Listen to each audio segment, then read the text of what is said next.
Morgan Dana Harrington was born on July 24, 1989, in Charlottesville, Virginia.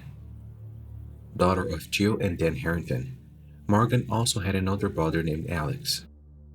Morgan loved animals, art, music, and dreamed of becoming a teacher. She finished school early. According to her teachers, she was among the best students in her class. People who knew her said that she was a very smart and kind girl. In 2007, aged 18, Morgan entered Virginia State University, known as Virginia Tech, where she majored in education. This university is in Blacksburg, a city 2 hours away from Morgan's parents' house, which allowed her to see her parents frequently. Morgan shared an apartment off the college campus with a roommate. Despite living in another city, Morgan was very attached to her parents and brother and insisted on visiting them every week, and according to her mother, she called them every day. Morgan worked as a children's counselor at Easter Seals Camp. This camp takes in children who have been victims of domestic violence to help them overcome their traumas. On the night of October 17, 2009, she and 3 other friends drove to the John Paul Jones Arena at the University of Virginia in Charlottesville to see Metallica perform. According to friends, Morgan was very excited and looking forward to the show. She even left the ticket hanging on the refrigerator door for 6 months, waiting for the long-awaited opportunity to see her favorite band perform.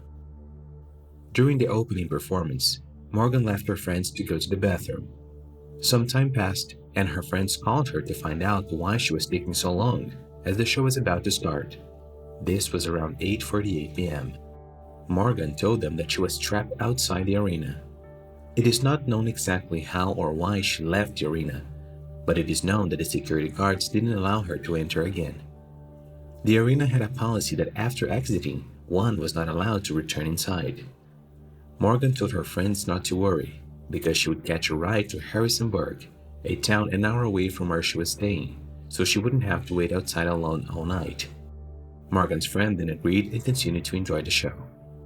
Witnesses said they saw the girl around 9 p.m. near the entrance hall, and then again, around 9:30 p.m., hitchhiking on a nearby bridge.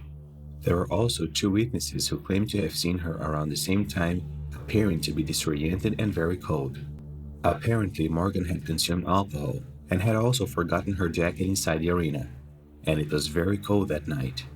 That was the last time Morgan Dana Harrington was seen alive. The next day, the young woman would visit her parents, Jill and Dan.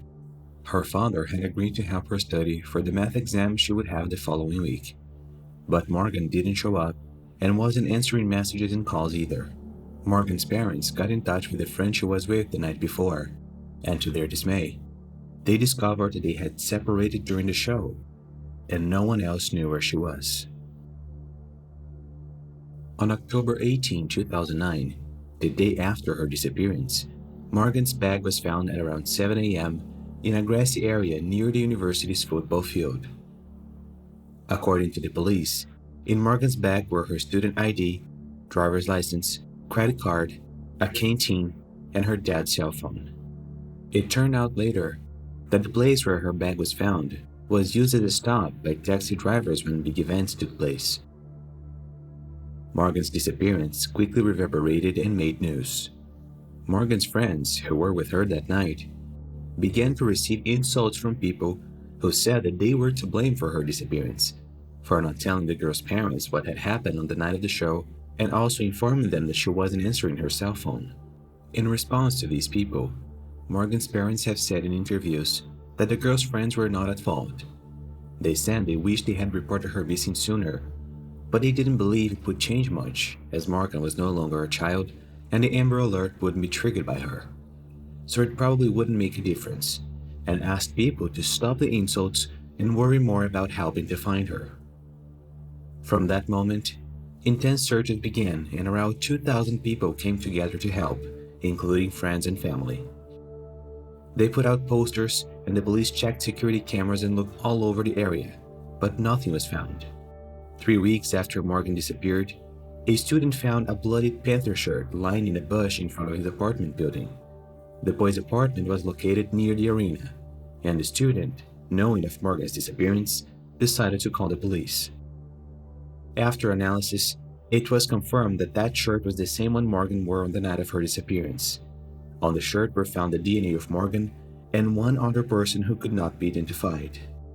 On January 26, 2010, 3 months later, a farmer was driving through his farmland on his tractor when he spotted what appeared to be human remains. At first, he thought it could be an animal, but when he got closer, he realized that it was a human skeleton.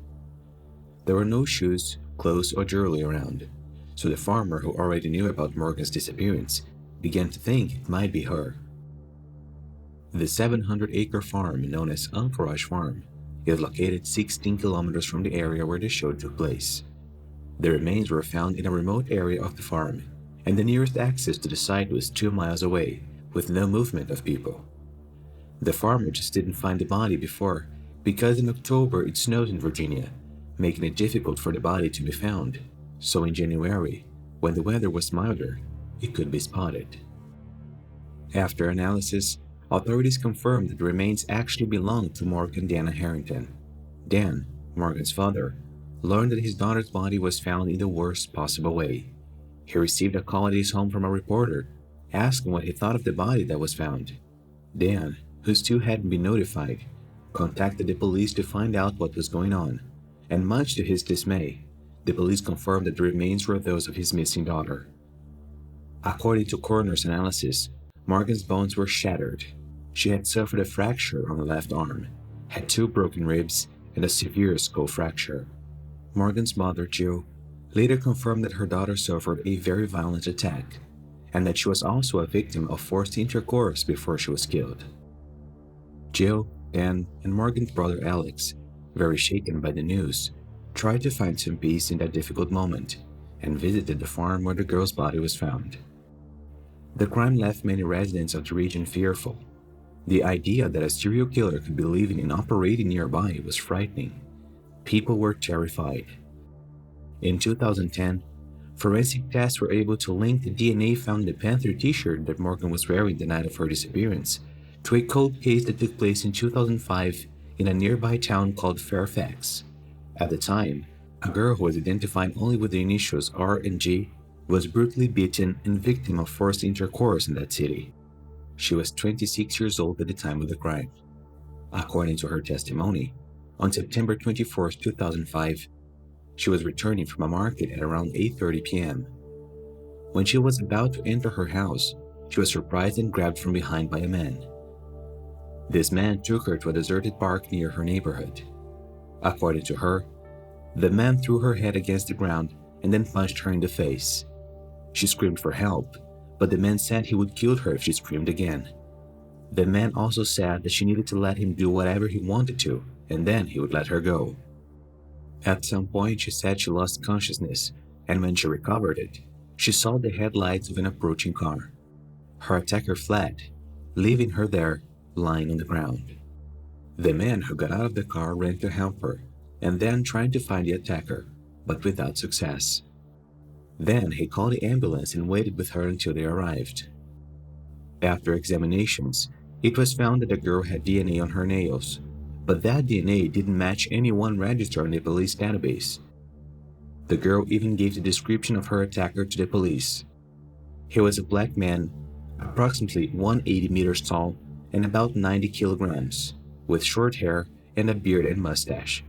The police had no idea who this man could be, but they had his DNA, which was also found on Morgan's Panther t-shirt and also on the fingernails of the girl who was victimized in 2005. Still with the help of the 2005 victim, the police were able to make a composite of what the criminal supposedly looked like. The sketch of the criminal was spread around and everyone was waiting for some information that could help. But as the police didn't find any more evidence about the aggressor, the case was closed. Terrified and traumatized, the girl decided to return her home country, India. According to her, that was the worst thing that had ever happened in her life. Her body ached a lot. She couldn't leave the house for weeks and didn't want to talk to anyone until life gradually returned to normal. James Hetfield, lead singer of Metallica, spoke out about the attacks and recorded a video where he offered a 50,000 reward on top of the 100,000 that the police had already offered for any information that could help find Morgan's killer. 5 years passed before Morgan's case could be solved, and for that, another girl had to lose her life. Guys, now I'm going to talk a little bit about the case of Hannah Elizabeth Graham, and in the end you'll understand what her connection with the case of Morgan is. Hannah was born on February 25, 1996 in Berkshire in England.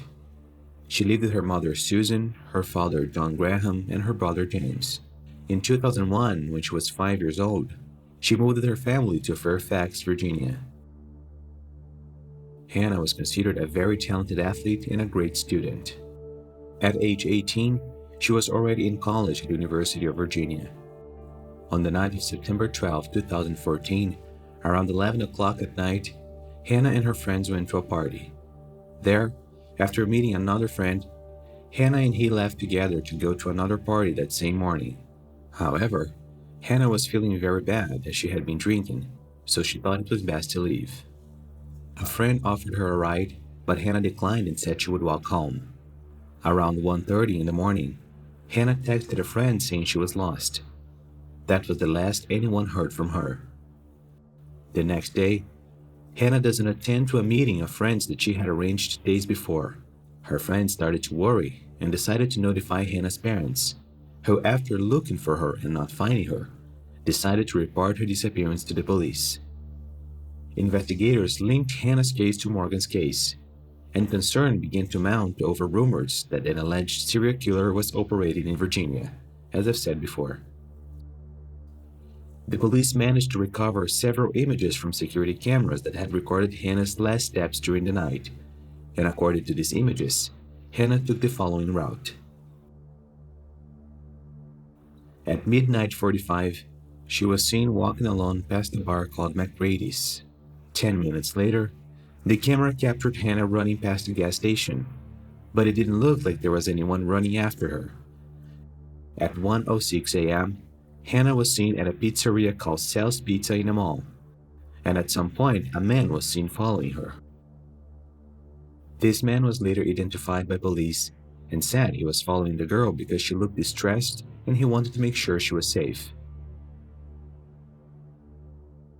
Further analysis was carried out on the same recording, and investigators realized that Hannah was also being followed by another man.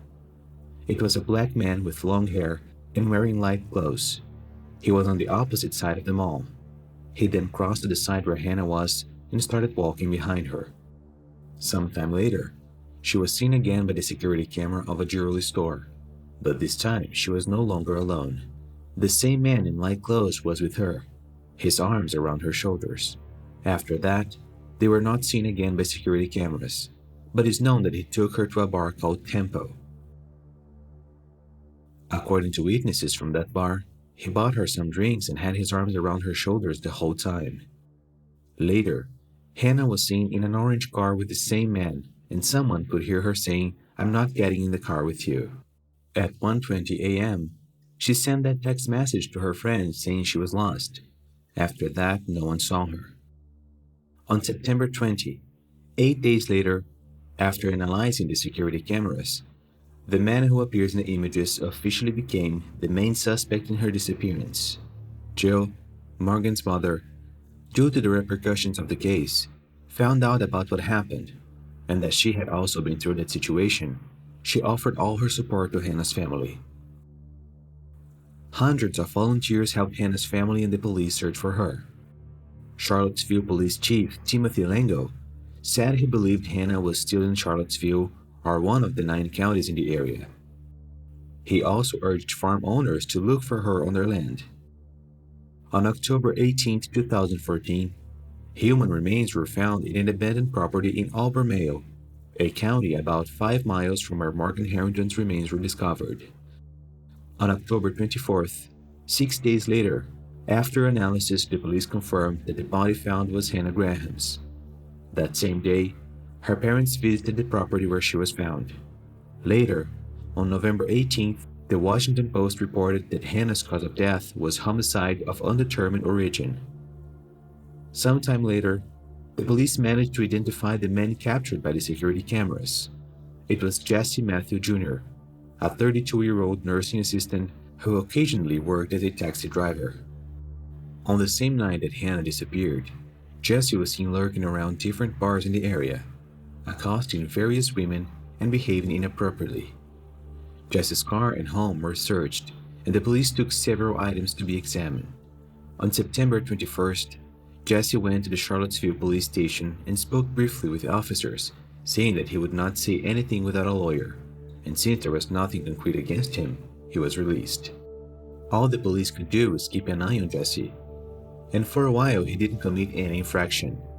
But one day, the police managed to catch him speeding, but he was so fast that he managed to disappear from the police sight. Because of this infraction, he was charged with reckless driving, and later the police were able to obtain a warrant for the arrest of Jesse for the kidnapping of Hannah. When Jesse's acquaintances learned that he was being accused of such a terrible crime, they were in shock. According to Jesse's acquaintances, he used to be very kind to people and always volunteered to help the coach of the football team he played for, and the team loved him. It was later discovered that in 2003, Jesse had been accused of abuse at a school he attended.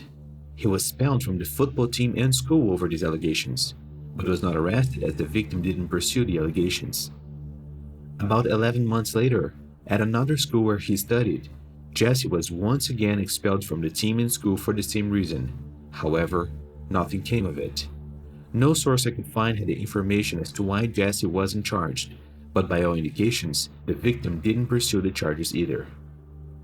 On September 22nd, Jesse's apartment was searched again. Several items and some clothing were taken for analysis.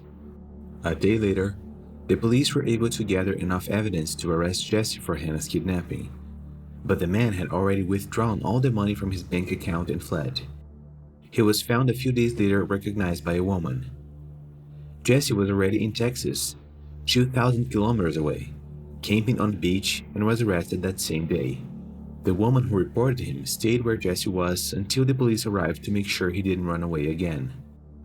The police found a map of Mexico in Jesse's car, clearly indicating that Jesse was planning to flee there. On September 29, 2014, it was reported that forensic evidence taken from the investigation into Morgan's 2009 murder matched the items taken from Jesse's apartment, and various other pieces of evidence surfaced. In 2009, the same night Morgan disappeared, Jesse was working as a taxi driver near the point where Morgan was last seen. Hannah's DNA was found in Jesse's car, and also on a pair of shorts taken from his apartment. Jesse's DNA matched the DNA found under the nails of the girl attacked in 2005, as the attacker's DNA was registered in the police database. With all this evidence, Jesse was found guilty of attacking the girl, and shortly afterwards, he was also found guilty of the first-degree murder of Hannah Graham and sentenced to death. 3 months later, he was formally charged with the kidnapping and first-degree murder of Morgan Harrington. Police believe that on the night Morgan was kidnapped, Jesse may have lured her into his cab while she was looking for a ride home. In October 2015, at the end of the trial, the girl who was attacked made a long journey from India to the US to testify against Jesse. The girl recognized him, but could not identify with 100% certainty that he was the same man who attacked her in 2005 due to the traumatic experience she went through. And also, according to her, he looked a little different since 10 years had passed. But DNA tests found on her fingernails proved it to be the same man, and so after deliberation, Jesse was sentenced to 3 life sentences. The man who helped the girl in 2005 also testified at the trial. His name is Mark Castro. According to his testimony, he was returning from a friend's house that night when he heard screams coming from the park and decided to turn around. That's when he saw the girl lying on the ground covered in blood. The girl asked for help and he left to look for the criminal, but he had already managed to escape. He also said he stayed with her until paramedics arrived on the scene. His testimony was very important, as it found out that Jesse didn't only intend to abuse her, but also to kill her. Luckily, Mark heard the noises and decided to go back to check what it was. If it weren't for that, Surely this girl would have had the same sad ending as Morgan and Hannah. Prosecutors said that if Jesse pleaded guilty to the murders of Hannah and Morgan, he would avoid the death penalty as part of a plea bargain. In March 2016, Jesse closed that plea deal, pleading guilty to 2 counts on the kidnapping and murders of Hannah and Morgan, thus avoiding the death penalty. However, he was sentenced to 4 life terms with no chance of parole. Jesse Matthew Jr. received a total of 7 consecutive life sentences. Just to be clear, he received 3 life sentences from that crime he committed in 2005 and 4 more life sentences for the murders of Morgan and Hannah. At no point did Jesse want to collaborate with the police in their investigations, so that the girl's cause of death could never be determined. On May 21, 2019, Jesse was diagnosed with stage 4 colon cancer. He was transferred from Red Onion State Prison in Wise County, where he was serving his sentence, to Sussex 1 State Prison in Waverly for treatment. Both victims' families have been notified of the status of Jesse's transfer. Even after Jesse's arrest and conviction, authorities didn't rest. For them, Jesse may be involved in more crimes. Police believe he is responsible for the disappearances of 31-year-old Sophie May Rivera and 24-year-old Autumn Wynne Day, both missing since 2003, and also for the crime against 23-year-old Cassandra Morton, who disappeared in 2009 and her body was found in November of the same year. All these crimes seem to have the same pattern, which indicates that they were probably committed by the same person, in addition to the fact they occurred in nearby regions. After Hannah's remains were discovered and identified, students at the University of Virginia erected a memorial in her honor. Morgan's parents, Jill and Dan Harrington, created an online campaign called Help Save the Next Girl, whose objective is to teach women to protect themselves and to avoid domestic violence and other types of abuse. Jill, Morgan's mother, also released a book where she shows her perspective on the whole story. In this book, she says that the last memory she has of her daughter is a sign they made with their fingers to each other when saying goodbye, as you can see in the photo. For them, this sign means I love you forever and ever, once more forever. Alright folks, so that's it. Thanks for watching until the end, best wishes, and I see you next time.